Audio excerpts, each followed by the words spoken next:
Welcome to Stewardology, a podcast where two worlds collide. In this show, financial advisor Tim Russell and Pastor Drew Gysi are joined by me, producer Tyler Rutherford, to explore the intersection of financial stewardship and theology. Their unique perspectives help Christians and churches understand and apply a biblical framework for everyday financial decisions so Christians everywhere can grow in their walk with Christ through biblical stewardship. Before we get started, we just wanted you to know that the topics discussed in this podcast are for general information only and are not intended to provide specific investment advice or recommendations. Investment and investment strategies involve risk, including the potential loss of principal, and past performance is not a guarantee of future results. Securities and advisory services are offered through Genius Wealth Management, member FINRA, and SIPC. Without further ado, here are your hosts, Tim Russell, Drew Gysi, and Tyler Rutherford.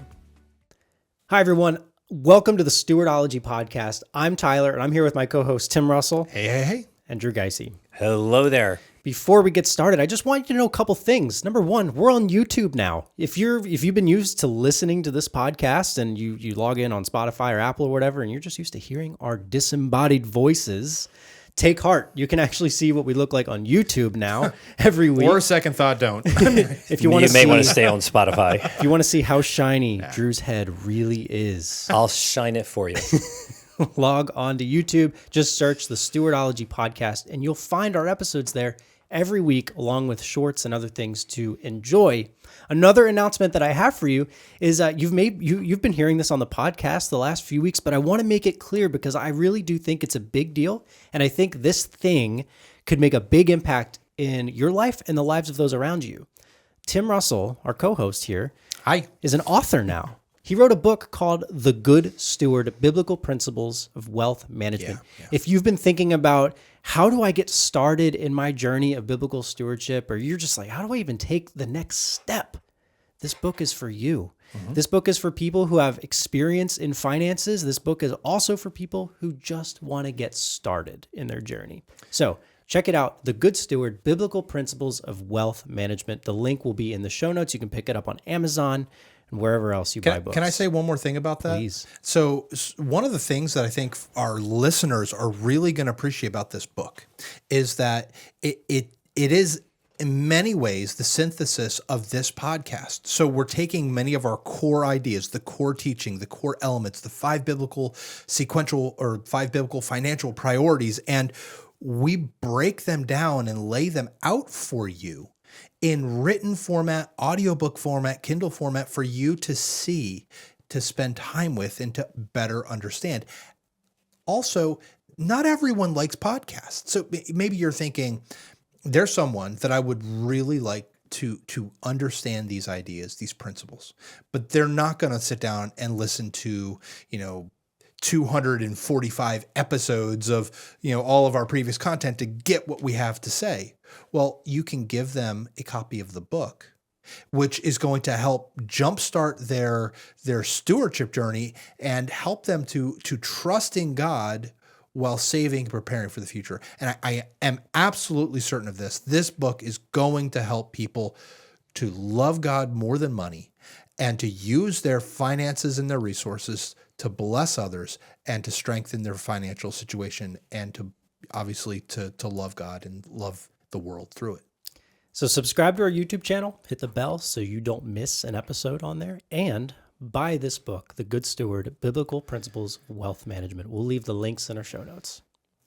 Let's talk about our episode for today. All right. Our episode for today, we're going to be talking about the tipping culture. Is this really generosity or something else? So over the past 2 decades, tipping in America has evolved from a discretionary act of gratitude to a pervasive, often seen as an obligation which has been fueled by our digital screens that we're using for payment, the cultural shifts that are happening, and the economic pressures of low wages. And I'll even put in there the COVID-19 pandemic actually brought this to light.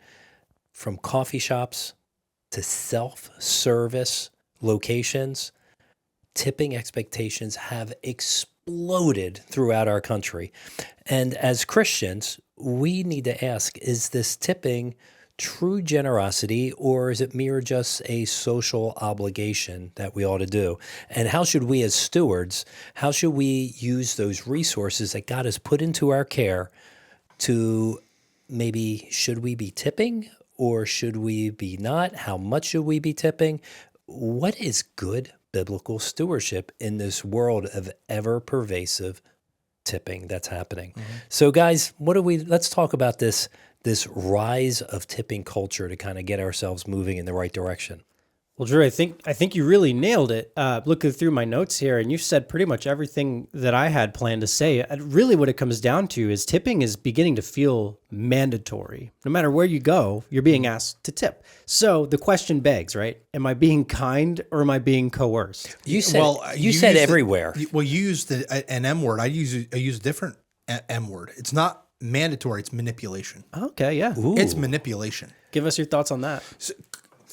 When I go to a coffee shop and, I'm going to buy something, typically there's a tip jar there and you put $1 in or a cup, put some change in there or whatever. It's a tip jar. Now, when you buy the coffee, it pops up and pre-populates with a mandatory or automated pre-filled 10%, 15%, 20% tip. It's a barista at a counter. And forgive me, all you baristas out there that are in the coffee services industry, but I don't know why you should get tipped to the same rate or extent of someone in a fine dining establishment who comes and serves me and waits on me hand and foot while I enjoy a meal. Like, it is a fundamentally different thing. And business owners, why on earth are you making me pay through a tip your employees? You should be paying them a living wage and not having or forcing them to rely on tips. I don't like that. Now, I understand how that works in a restaurant establishment. In fact, I actually love the American tipping standard in restaurants. I hate it everywhere else. It doesn't make sense to me. If I go to a fast food restaurant, I don't want to tip 10% of my meal to a kid that doesn't know how to use proper English and dress themselves properly and pull their pants up. I mean, just, come on, people. Or tipping before I've even enjoyed the experience. Tipping should be an act of gratitude after I've enjoyed something, after I've experienced the experience of eating at a restaurant and seen how they respond and treat me. It shouldn't just be some kind of obligation that everyone's entitled to a 10% tip, a 15%, 20% tip. In fact, I said, I'm going on a rant here. I'm sorry, but we're letting you. You said tipping, like I said, the American tipping system for restaurants is actually, I love it. Why? Because it happens at the end and it's directly related to what happens. And if it's, in my estimation, if it's a poor waiting experience, it's a poor service experience, I am not given 20. I am not given 15. I vote with my tip. I tell people, I give communication through tips. If you don't treat the people that you're waiting on well and right, and I'm not talking about just like the kitchen did a poor job. I'm talking the waiter, the service, and the way that they owned mistakes, the way that they addressed me and honored me through how they interact with me. If they don't do a good job, if they disrespect me for being there and for using their services, I'm not going to give them a lavish tip. I'm going to tell them about my dissatisfaction through a tip. I'm not going to give them nothing unless they're really bad, but I'm also not going to reward them richly. On the flip side, you treat me well. You honor me when you with the way you treat my wife and my kids. If you are there when I need it and are providing things even before I ask, being attentive and aware and being relational and kind and funny, like, you're getting well more than a 20. I mean, I am happy to vote with my tip because I've had an experience and a service. I love that. All of these like point of transactions, tipping, I think is entirely backwards because I don't get to experience anything other than they took an order, or even worse, there's no one to take my order. I show up, I do all of the work myself on a kiosk, and then it says, hey, give me a tip. And there's no zero option. There's a custom option. You have to type in zero. And then you feel like a bad guy. For And like, you know what? it's manipulative. I just did that last week. My wife and I, we went out and we stopped over at a frozen yogurt place. And you go over there, you get the bowl, you fill it up, you go get a topping or two on there, you go over, you weigh the thing, and it asked me for a tip. Yeah. And I'm there like, wait a second, I didn't get to taste it. All I did is I did the work. I looked at it. I got that frozen yogurt. My wife got the frozen yogurt. And no, I'm sorry. The zero does go in very quickly when those situations happen for me. But Tim, I guess I need to take the tip jar off my desk. I'm not allowed to. Well, Drew, if there's really good service, I can leave the tip jar on my desk. I was hoping I could. So a lot of people are calling this trend tip-flation because at the end of the day, everything is getting a little bit more expensive due to the idea that you feel like you have to tip for everything now. But I also want to put in this caveat. We are a U.S.-based podcast, so this is what we're observing in the U.S. There are some places around the world where it's rude to tip because their employer's already paying them a living wage, even if they're a waiter at a restaurant or something like that. So I've been to places where it's like, don't tip more than a 5. That's actually like insulting to the business establishment. But there are other places like here in the U.S., there's a lot of restaurants where waiters and waitresses, that's how they make their living is based on the tips. So true. Us as consumers, we have to know the context in which we're operating, right? Where are we going? How does it work? And how meaningful is my tip in this situation? So again, I've done a lot of international travel, and I told you I love the American tipping system. When I'm in England or when I'm in Germany, I'm in other places, so often there's not one person that's responsible for your table. It's like you've got a wait staff and they all are responsible. You know what they say? When everyone's responsible, ain't nobody responsible. That's been my experience. When I'm in America, I've got a waiter. That waiter has a financial incentive to make sure that I am well taken care of. When I'm overseas, there's no financial incentive for them to be attentive and come and serve and make sure that I get refills on my drinks and, check in to see if everything is okay. Especially as a foreigner who doesn't understand what mushy peas are. Like, come on, people. Give us real food. I'm sorry for those of you who love Tim mushy had a peas. great time in Europe. Actually, I did. I loved the food in Europe, but the experience at the restaurants. But you didn't like the coffee. No. Just that one hotel. Just I that love one the hotel. coffee over there. The one hotel was just terrible coffee. If you want to know, look at last week's episode. You'll hear a story there. The experience as a customer in these restaurants was not good. And so again, I go back to I like the American system. I understand the benefits of the European system where they're actually paid a living wage, but I really do prefer the American system where I can vote with my dollar and show appreciation for really good service. And the reality is, if you're really good at that here in the U.S., you could probably take way more in than you could in another place that just gives you a salary or a wage. But what are some biblical principles as we try to tie this topic into Scripture and in giving and generosity? Where can we go from here? Well, 2 Corinthians 9:7 talks about God loves a cheerful giver. And we often hear that in the context of church and offering plates.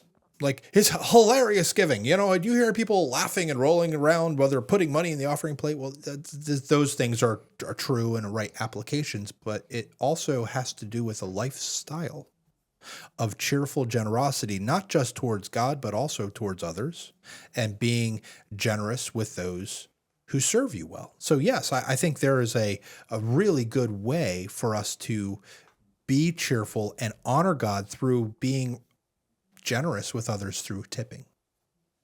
I actually like Proverbs 3:27. It says this, "Do not withhold good from those to whom it is due when it is in your power to do it." I like that verse. If you can bless somebody, go for it. Yeah. Do it if you can do it. And if you can tip in a generous way, by all means, jump in and do that because of their service. Case in point, we were working with Life Institute. We were just out in the Arizona area, and we have this little tradition when we're done on our Tuesday night session, we try to find either a frozen yogurt or ice cream place to go to. There's one out in Arizona that we've come to like going to. And we were there 3 different weeks, doing 2 weeks in a row and then a singular week earlier on in the year. And the first week, the lady, the teenager got to know us. And when we came back the next 2 times, she remembered what we ordered, the size that we ordered, and she remembered our names. We didn't even have our name tags on at the time. It was amazing. I opted both of those times to give her a decent tip. Why? She smiled. She was just great. You know what? It was within my power to do it. I had that choice to do it. And she just went over the top. Here, a place at a frozen yogurt place. It was awesome. But they were doing the work behind the scenes. It wasn't me walking through and getting it myself. They were actually doing the work for us. So I think it's that verse, do not withhold good from those to whom it is due when it is in your power to do it. If you can do it and you have the capability, it's within your budget, be a blessing. So we should look for opportunities, view tipping as a way to bless the workers and the people that are serving, especially for those that are relying on that. So we've kind of breezed by some of these topics, but let's have a conversation on when tipping is appropriate and maybe when it's unnecessary. I know we have some thoughts on that. We were talking about it last time we met, but when is tipping appropriate? When is it not? What are your thoughts? Drew, your example of your frozen yogurt experience, I think, is a good place to say where tipping becomes a necessity if you're going to be someone of good character. Oh, she was an amazing character. Well, I'm talking about you experiencing this. Well, she was to also. maintain your character. You really, to some extent, need to acknowledge this extraordinary above and beyond effort through some form of generosity. Generosity with time, generosity with resources, generosity with money. So those are just examples. Restaurant experience, sit-down restaurant experience that are average to extraordinary, tip. Sit-down restaurant experiences which are substandard, lacking, where the wait staff is frankly just negligent. No, you have no obligation to tip for bad experience. And I know that there will be people who don't like that. I'm sorry. But your workman is worth their hire, right? The workman is worthy of what they're being paid. So for heaven's sake, if they're not showing value in how they serve, their value will show up in their paycheck. That is communication. To be unclear is to be unkind. If you tip well someone who treats you terribly, they're going to treat more people terribly. They need to find a different job. I'm just got to be honest here. You are under no obligation, in my opinion, to tip at a kiosk.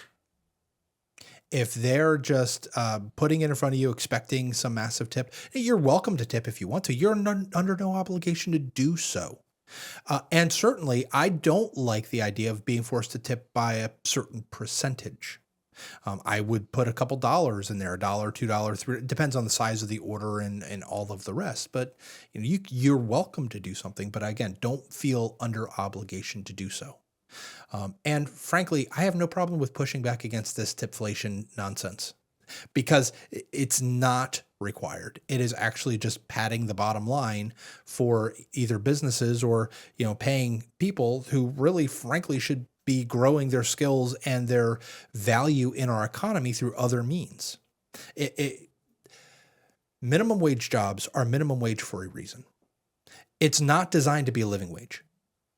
The more we have wage controls and forcing people to pay, your McDonald's server some living wage version of minimum wage, that's a terrible idea because it does not force them to grow in their ability to serve the community, to serve people beyond more than, taking an order. So don't feel like you have to tip people just because they're, in a poor condition because I want them to be able to grow and find other jobs and other things that are going to be helpful. These kind of jobs are great for kids who are trying to get work experience, who are trying to grow and to learn, who are not responsible for all the bills. They're living in mom and dad's house. That's the way that minimum wage is supposed to work within an economy, to give low-skilled employees the opportunity to gain skills and move up. I'm sorry, making this an economics thing, but it is. The more we push wage controls, the more we guilt people into tipping, we trap them in jobs that don't give them the experience and the value that they can actually provide in other means within the economy, which makes everyone poorer.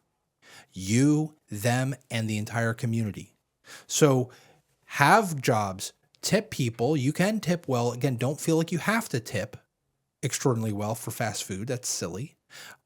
And allow people to get those experiences and grow their ability to serve the broader community, to grow in their value. You know what? Let me add into that, because you mentioned that one part, but when you get a good experience at a place, that's one thing. But many of us are kind of regulars. If we go to a certain restaurant or location, we're there probably a couple times a year, maybe even a couple times a month. I'll put case in point. Yeah. Every other Wednesday night, I go drive about 45 minutes out to Quakertown, Pennsylvania. I used to pastor a church out there, and there's 3 guys I hang out with every other Wednesday night: Chris, Adam, and Jeremy. Shout out to you, Chris, because I know you're a listener. So, but with that in mind, we always go out to eat at the same restaurant, or most of the time the same restaurant.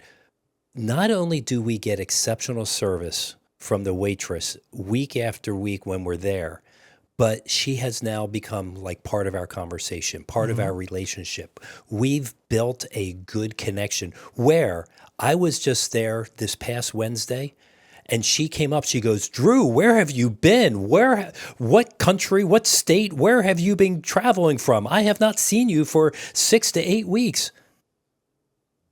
Wow. That said a lot to me. You know what? I make sure that I leave her a nice tip week after week when we're there. So that's why she missed you. That's why she missed me, because she was hurting financially. So, but I think it's important that when you regularly visit a place and you wind up getting good service and you like the food, the people, it's the relationship, and you're just saying, "Hey, thank you for taking care of me. Thank you for noticing. I want to bless you."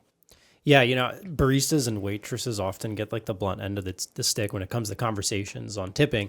But I had a really valid experience, really relevant experience recently. I just moved, and I took my daughter out one morning, and we decided we're going to go try a coffee shop that I've never been to. Obviously, my 2-year-old didn't get coffee. I was just going to ask. Good. It's a little daddy-daughter date. But, I went to this place. It's just a homegrown coffee shop, and I asked, "Hey, I've never been here before. I'd love to know what you're known for, and this is kind of what I like. What can you recommend?" And I'll tell you what, this high school student is what I'm assuming she was, took the time to explain things to me with a smile and just made the experience really good. And it's a small business. She's probably making maybe at or right above minimum wage.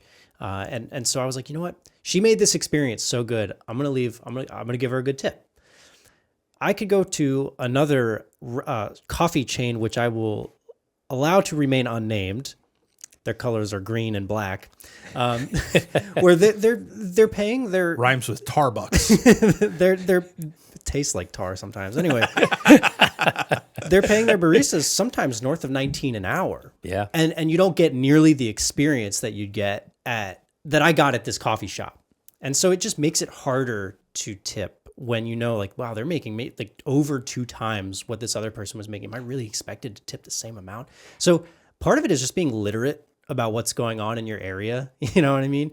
And seeing what opportunities lie ahead. Well, that was really cool. I really like that. Drew, I actually had the same experience with unnecessary tipping. Same experience. I went to a froyo place.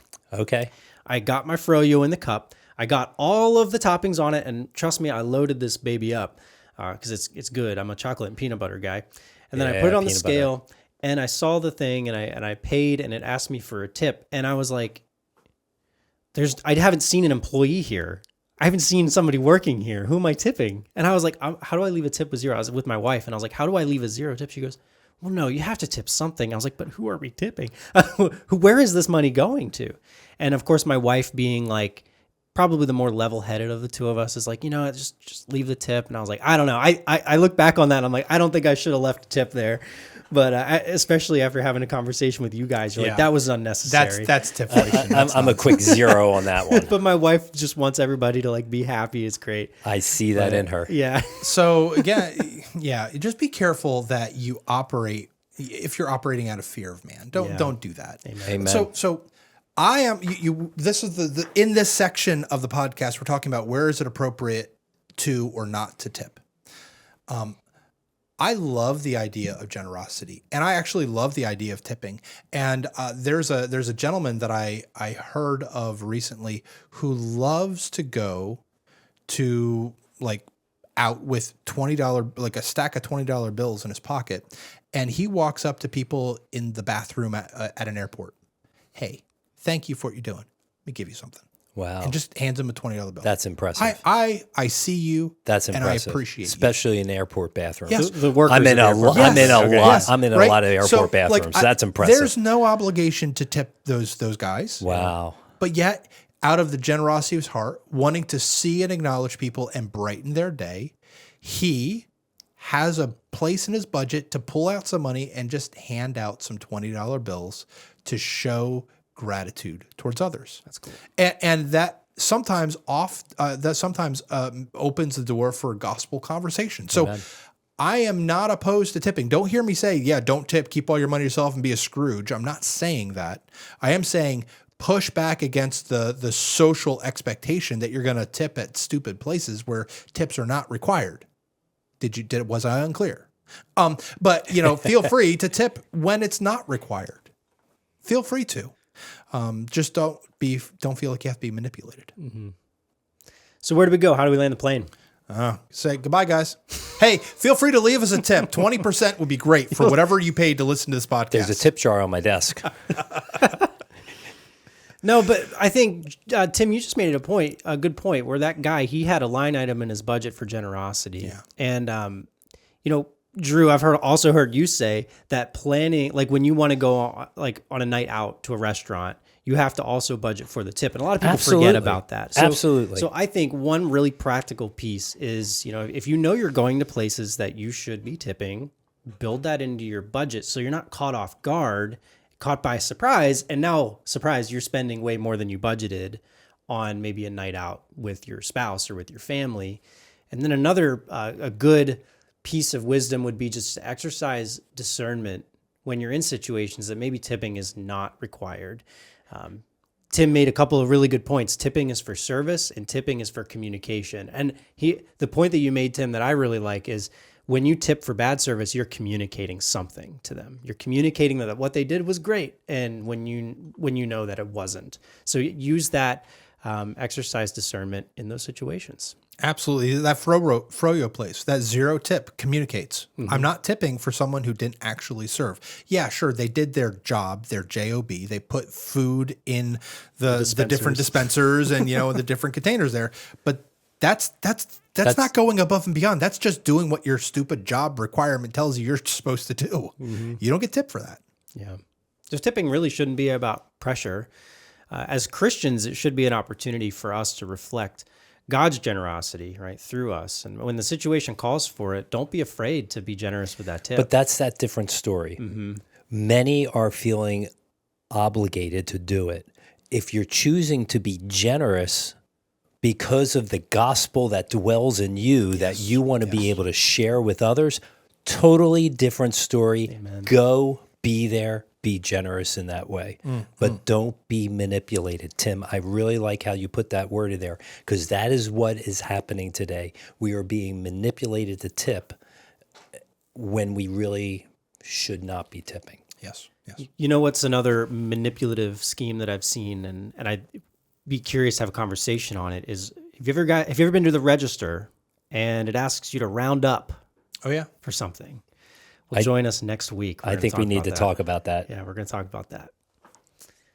Well, thank you for joining us in today's episode of the Stewardology Podcast. If you've got questions or if you have future show ideas for us, go to stewardologypodcast.com/idea to share that with us.